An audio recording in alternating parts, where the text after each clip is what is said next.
Body ఎట్లా work mechanism చేస్తుందంటే ఒక ఇంట్రెస్టింగ్ ఒకటి చెప్తాను మీకు నేను. ఇప్పుడు సపోజ్ ఈ పెన్ క్యాప్ ఉందనుకోండి, ఈ పెన్ క్యాప్ని ఇక్కడ పెట్టి నేను దీన్ని పట్టుకోమంటే ఒక మనిషి వచ్చి దీన్ని ఇట్లా పట్టుకుంటారు. అంటే మనం చెప్పిన ఒక ఇన్స్ట్రక్షన్ని వాళ్ళ చేతులతో దీన్ని చేస్తే జరుగుతుంది ఈ పని. కానీ మన శరీరంలో ఉన్న గుండె వేగం ఒక 10 పాయింట్లు పెరగండి అని మనం చెప్పామనుకోండి, అదేం పెరగదు, మన కంట్రోల్లో లేదు.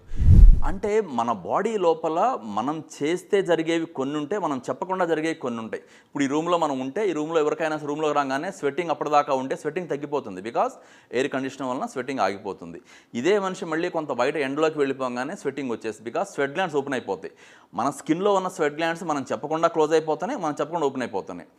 అలాగే మనిషికి ఏజ్తో పాటుగా వాళ్ళ లోపల ఉన్న ఒక అటానమిక్ సిస్టమ్ అంటారు. ఆ అటానమిక్ సిస్టంలో 2 భాగాలు ఉంటాయి, సబ్ డివిజన్స్. ఒకటి సింపాథటిక్ అటానమిక్ అంటాము, ఇంకొకటి పారాసింపాథటిక్ అటానమిక్ అంటాము. ఈ సింపాథటిక్ అనేదేమో as come fast make a run అని స్పీడ్గా పనిచేసేలాగా ఉంటుంది అది.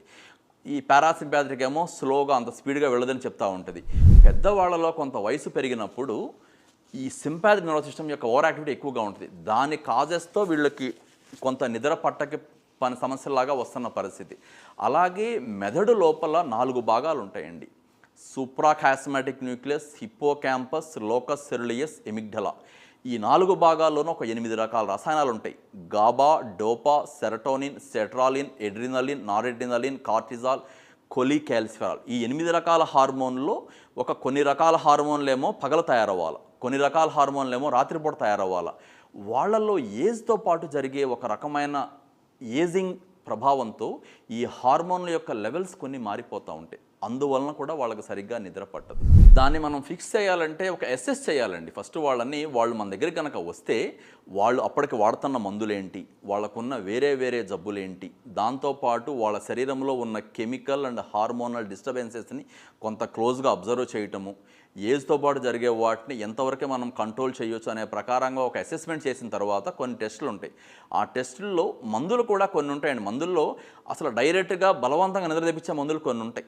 ఆ మందులు వేసుకోగానే ఎవరికైనా నిద్ర వచ్చేస్తుంది. అది ఒక విధానమైన ట్రీట్మెంట్. అది కొద్దిమందికి ఏంటంటే వాళ్ళ లోపల తెలియకుండానే ఒక రకమైన మైల్డ్ డిప్రెషన్ ఉంటుంది.